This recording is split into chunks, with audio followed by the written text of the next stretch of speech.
Hello dear students, good morning, नमस्कार, राधे राधे। स्वागत है सबका एक बार फिर डीपीएस की ऑनलाइन क्लास में। जैसा आप सबको मालूम है, मैं हमेशा आपको एनवायरमेंट साइंस सब्जेक्ट पढ़ाने के लिए आता हूं। उसी प्रकार से ही मैं साइंस सब्जेक्ट पढ़ाने के लिए आ गया हूं। याद करो बेटा, हमने कल की क्लास में क्या पढ़ा था। याद करो, हमने कल की क्लास में पढ़ा था कि चेंजेस के बारे में पढ़ रहे थे। हमारे चारों ओर के परिवर्तन यही पढ़ रहे थे ना। क्या चैप्टर नंबर 6 के रूप में हम पढ़ रहे थे CANGES, changes AROUND around us. Changes around us पढ़ रहे थे, हमारे चारों ओर के परिवर्तन पढ़ रहे थे। उसमें हमने प्रीवियस क्लास में क्या किया था, एक क्लास में तो इंट्रोडक्शन किया था चैप्टर का। दूसरी क्लास में क्या किया था, हमने पढ़ा था इफेक्ट पढ़े थे। किसके?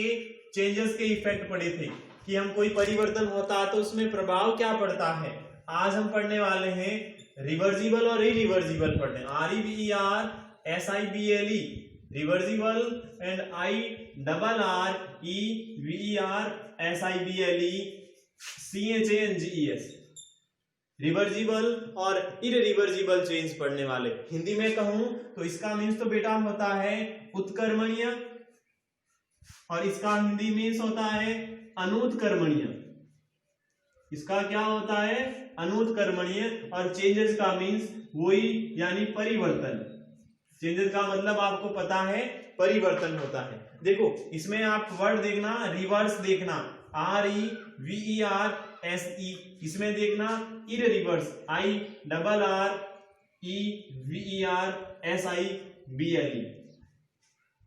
देखो, रिवर्स का मीन्स क्या होता है? रिवर्स का मीन्स कोई चीज वापस बेटा उल्टी हो जाना, और इरिवर्स का मीन्स कोई चीज वापस उल्टी नहीं होना, यानी उल्टा ना होना, विपरीत ना होना, अपोजिट नहीं होना। अपोजिट कैसे? मैं बात कर देता हूं। एक बेटा रबर की बॉल आती है, रबर की बॉल आती है, या जो रबर बैंड आता है, जो महिलाएं चोटी बनाती है तो चोटी में बेटा रबर डालती कि नहीं डालती है, वो वाला रबर। उस वाले रबर को आप बेटा खींचोगे तो देखो शेप में बदलाव हुआ कि नहीं हुआ। पहले छोटा सा था, आपने खींचा तो चेंज हुआ, उसमें उसकी साइज में परिवर्तन हुआ, इतना लंबा हो गया। और जैसे ही आपने छोड़ा बेटा वापस ऐसा हो गया जैसा पहले था। ये चेंज कहलाता रिवर्सिबल चेंज। ये कैसा चेंज कहलाता है? ये रिवर्सिबल चेंज कहलाता है। एक रबर की बॉल होती है, मैं रबर की बॉल को अगर प्रेस करूंगा, मैं दबाऊंगा तो बेटा वो छोटी हो जाएगी, वो पिचक जाएगी। जैसे ही मैं छोड़ूंगा वो वापस वैसी ही हो जाएगी। एक हवा भरा हुआ गुब्बारा होगा, हवा भरा हुआ गुब्बारा होगा, उस गुब्बारे को मैं थोड़ा सा दबाऊंगा तो उसका शेप चेंज होगा। दोनों तरफ से दबाऊंगा तो साइड से मोटा होगा, जैसे ही छोड़ूंगा तो वापस पहले जैसा हो जाएगा।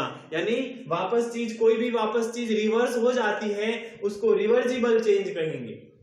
जो भी कोई चीज वापस रिवर्स हो जाती है, जैसी पहले थी वैसी वापस हो जाती है, उसको रिवर्सिबल चेंज कहते हैं। और ये इसका उल्टा, यानी कोई भी चीज वापस रिवर्स नहीं होती है। ये मैं अगर किसी कागज को फाड़ देता हूं, मैं कागज को फाड़ देता हूं तो बेटा कागज फाड़ूंगा तो मैं क्या कागज को वापस चिपका दूंगा।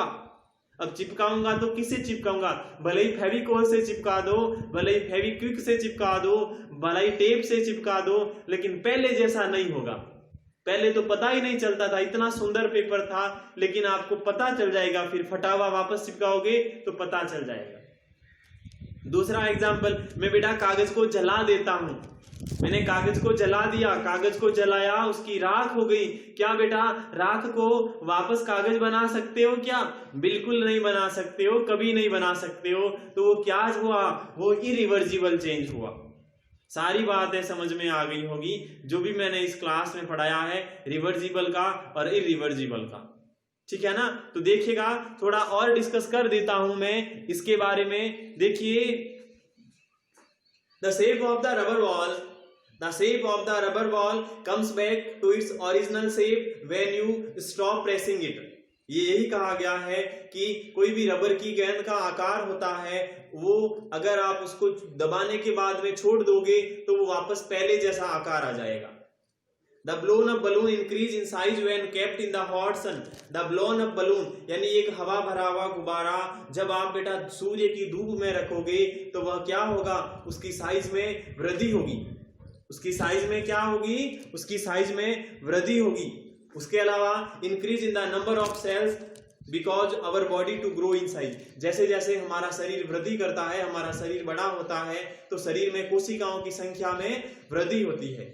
But the balloon returns to its previous size when kept out of the sun for a little while. लेकिन आपने जो सूर्य की धूप में गुब्बारा रखा था उसका साइज थोड़ी बड़ी होगी, वापस जब आप उसको छाया में रखोगे तो थोड़ी देर बाद में वह वापस अपनी पहले वाली साइज में आ जाएगा। उसके अलावा The kicked football can be brought back to its original position. अगर आप एक फुटबॉल को किक मारते हो, अगर आप फुटबॉल को पैर से मारते हो तो वह दूर चली जाती है, लेकिन उस फुटबॉल को आप वापस वहां ला सकते कि नहीं ला सकते। अगर एक किक और मारोगे तो फुटबॉल वापस उस पहले वाले स्थान पर आ जाएगी। उसके अलावा the piece of iron return its original colour when it is cooled, यानी जब लोहे को बेटा गर्म किया जाता है तब लोहा लाल हो जाता है, लेकिन जब लोहे को ठंडा करते हैं तो लोहा वापस वो अपने पहले वाले कलर में आ जाता है। ये सारे मैं रिवर्सिबल चेंज के बारे में बात कर रहा हूँ। The molten wax because solid wax again, यानी पिघला हुआ जो मोम होता है वह वापस बेटा ठोस बन जाता है जब उस मोम को ठंडा किया जाता है। तो मोम को ठंडा करने पर क्या होता है, वापस वो बदल जाता है। तो ये जो this change can be reverse easily, यानी ऐसे परिवर्तनों को आसानी से परिवर्तित किया जा सकता है, ऐसे परिवर्तनों को आसानी से रिवर्स किया जा सकता है। हेंस इसीलिए these are known as reversible changes, इसी कारण से इसको उत्क्रमणीय परिवर्तन कहते हैं। इन reversible change the internal structure and chemical composition do not change, यानी रिवर्सिबल चेंज के अंदर न तो उसकी आंतरिक संरचना में परिवर्तन होता है और न ही उसकी रासायनिक संरचना में परिवर्तन नहीं होता है। इसका क्या मतलब हुआ, यानी उसकी इंटरनल स्ट्रक्चर बेटा बदलेगी नहीं। फुटबॉल ने आपके किक मारा, फुटबॉल दूर चली गई तो फुटबॉल जैसी थी पहले अभी भी वैसी है, या फुटबॉल की बॉल बन गई, या फुटबॉल छोटी हो गई, या फुटबॉल बड़ी हो गई, कुछ नहीं हुआ। फुटबॉल के जैसी पहले थी वैसी है, यानी इंटरनल स्ट्रक्चर में कोई परिवर्तन नहीं हुआ।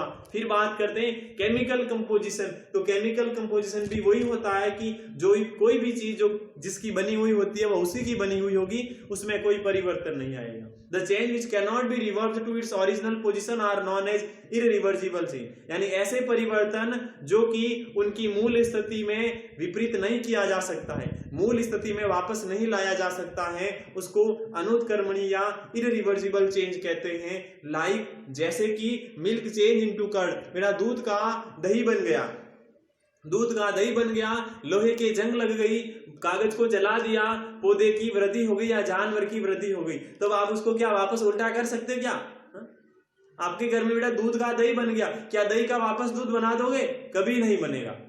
लोहे पर जंग लग गई, क्या आप उस लोहे को वापस बिना जंग का कर दोगे? नहीं कर दोगे। कागज को आपने जला दिया, उसकी राख बन गई, अब वापस कागज बना दोगे? नहीं बना पाओगे। पेड़ पौधे ने वृद्धि कर ली, पेड़ पौधे बड़े हो गए, क्या वापस पेड़ पौधों को छोटा कर दोगे? नहीं कर दोगे। तो water from rivers and seas evaporates, यानी नदियों और समुद्रों का जल वाष्पित होता है, उसकी जल वाष्प बनती है, उससे बादल बनते हैं। जब वर्षा होती है, व्हेन इट रेन्स, जब वर्षा होती है, कि व्हेन गेट बैक वाटर, तब वापस जल आ जाता है। The conversion of water into cloud is a natural reversible change, यानी जल का बादलों में परिवर्तन एकमात्र बेटा प्राकृतिक उत्क्रमणीय परिवर्तन है। किसका? तो जल का, यानी जल का बादलों में जो परिवर्तन होता है, जल का बादलों में परिवर्तन इस संसार में, इस पूरी दुनिया के अंदर एकमात्र प्राकृतिक उत्क्रमणीय परिवर्तन है, एकमात्र प्राकृतिक उत्क्रमणीय परिवर्तन है। उसके बाद में the conversion of water into cloud is a natural reversible change, sublimation is a reversible change. उसके अलावा जो सब्लिमेशन होता है, सब्लिमेशन को हिंदी में बेटा उदर्वपातन कहते हैं, और उदर्वपातन जो होता है यह भी एक प्राकृतिक क्या होता है? रिवर्सिबल चेंज, ये भी एक रिवर्सिबल चेंज होता है। कैम्फोर को बेटा कपूर कहा जाता है, हीट एंड कपूर को जब गर्म, कपूर कैसा होता है, कपड़ों में कपूर की गोलियां डालते हैं, आपको पता, तो वही कपूर होता है। जब कपूर को गर्म करते हैं ना तो बेटा उसकी भाप बनती है, जब उसकी भाप को ठंडा करते हैं ना तो वापस कपूर बन जाता है। इस कारण से कपूर भी एक रिवर्सिबल चेंज होता है। कैम्फर को कपूर कहा जाता है, सब्लिमेशन को उदर्वपातन कहा जाता है। अब आपकी बात आती है एचडब्ल्यू की। एचडब्ल्यू में क्या करना है, तो बेटा एचडब्ल्यू में आपको क्या करना है, ये जो रिवर्सिबल चेंज और इरिवर्सिबल चेंज मैंने पढ़ाया है ना, इसको आपको एचडब्ल्यू में एक्सप्लेन करना है। एक्सप्लेन बोलूं तो जो भी आपकी बुक में इनके बारे में लिखा हुआ है ना, जितना मैंने पढ़ाया है वो सारा डिटो आपको नोट करना है, ठीक है ना। ये आपका होमवर्क रहेगा। इस प्रकार से हमारी क्लास आज समाप्त होती है। फिर आगे वाली क्लास आएगी, उसमें हम पढ़ेंगे स्लो एंड फास्ट चेंज पढ़ेंगे। क्या पढ़ेंगे, स्लो एंड फास्ट चेंज पढ़ेंगे हमने आगे आने वाली क्लास में। और उम्मीद करता हूं आपको होमवर्क भी समझ में आ गया होगा। और इस प्रकार हम हमारी क्लास यहाँ पर समाप्त करते हैं। कल वापस मिलते हैं अगली क्लास में। तब तक के लिए बेटा खुश रहें, मस्त रहें, तंदुरुस्त रहें। भगवान से प्रार्थना करूंगा आपको स्वस्थ रखें, आपके परिवार को स्वस्थ रखें। Bye bye, have a nice day, thank you.